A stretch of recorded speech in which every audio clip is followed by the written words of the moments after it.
My name's Tyler Williams. I'm a professor of Hindi and Urdu. I also teach a bit of Sanskrit, a bit of Persian. I also teach about Bhakti. I teach about Indian religion and history. This is very interesting. Here in Columbia? No, at another one of your favorite universities. Okay. Which one is that? If I tell you, will you attempt to tarnish my image like you have my colleagues? Well, if you think that what I did to the colleagues is tarnishing their image, then they cannot stand criticism, answer the following questions.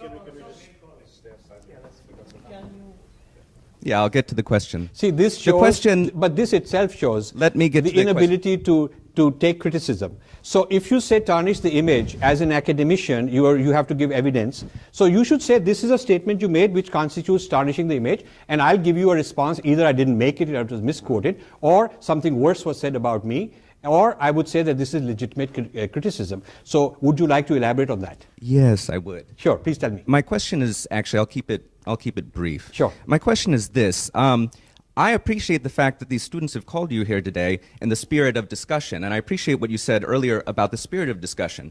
Now, I think the students who have come here tonight deserve to know, what is your real approach to creating discussion? Because as you said, you want to talk about areas which are not being discussed. However, the way you've done that is by positing two categories which are diametrically opposed, that of the insider and the outsider, which I find actually vitiates the classroom, because in my classroom I have Hindu students who teach me a lot. I have some non-Hindu students who teach me a lot, but the schema that you've given, that I'm an outsider, they are an insider, the white students are outsiders, white students are not outsiders. White students are not outsiders. Also the idea that Dalits are outsiders to the Hindu community, I find extremely difficult. That is your propaganda. See, now what you are doing is you're demonstrating. Second question, you're demonstrating. But firstly, you're not asking a question. My second question is. No, that was not a question.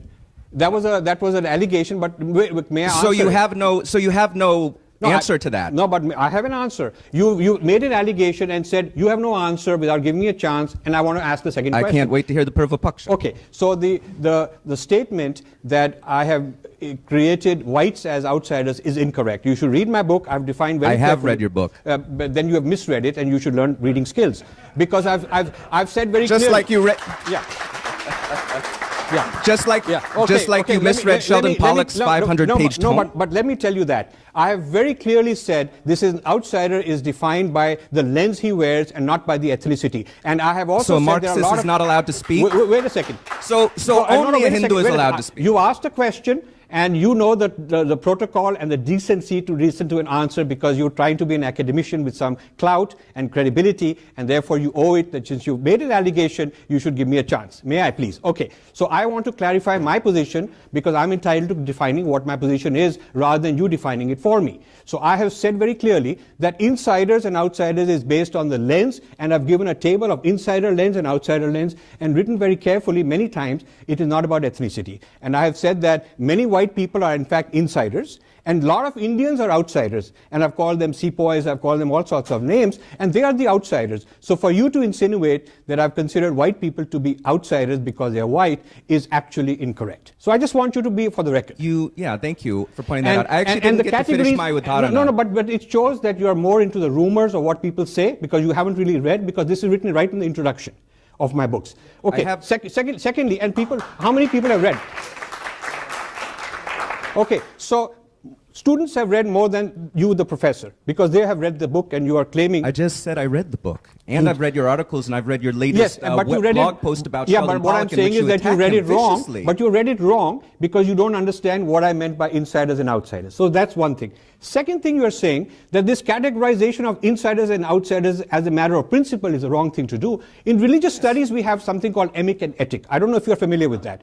And we have the idea of insiders and outsiders. Did you invent that term? I might be familiar, but maybe you're not familiar with this. Maybe you're not familiar with this, but maybe you are. But the category of insiders and outsiders is a well-known category in cultural studies. It's a category when they're looking at different identities. This is not something I have invented. You can look at insiders and outsiders as seen by many different identity groups, many different culture groups in this country.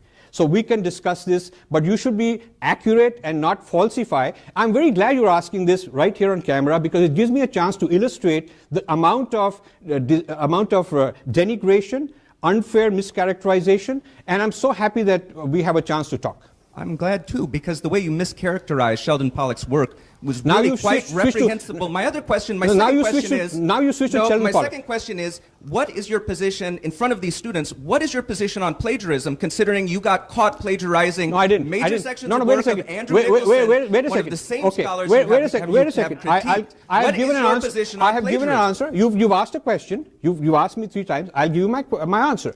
I have challenged Nicholson to take me to court, which is what the law requires, and otherwise keep his mouth shut, or take me to an arbitration, and he has not accepted it.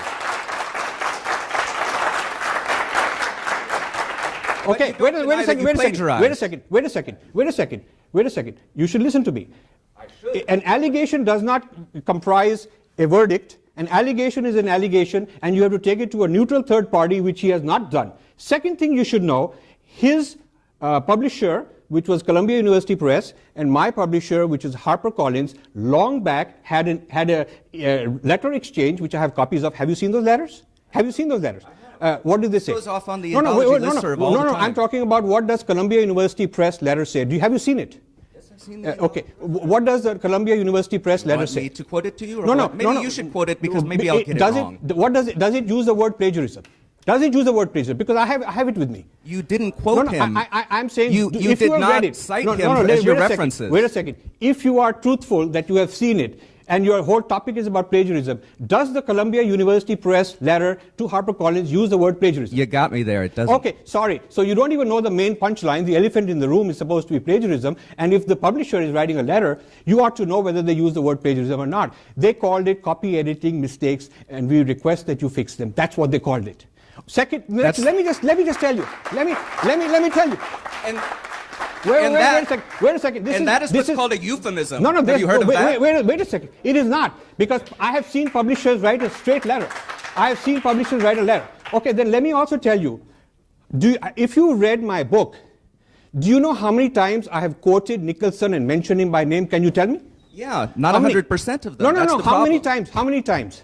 Geez, I don't go through your books with a pen Okay, and but note down if the you number are, of if you are citations. if you are making such an allegation against somebody, then you ought to know. Well, it turns out. Say yes or no. Did you plagiarize or not? Let me give you the answer.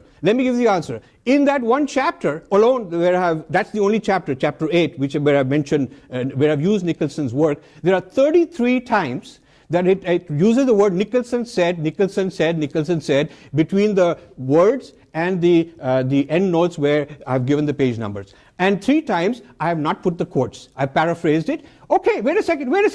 No honest, wait a second. No honest jury, no honest judge would say that a person who wants to plagiarize will mention the source 33 times in the same chapter if his intention is to plagiarize. Wait a second.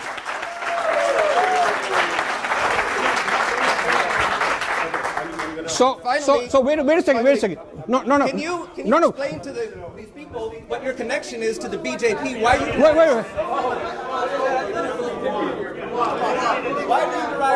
No, wait. Okay. See, so his last question is, what is your relationship with BJP? So you can see this is Hinduphobia. He's looking all over the place. Okay.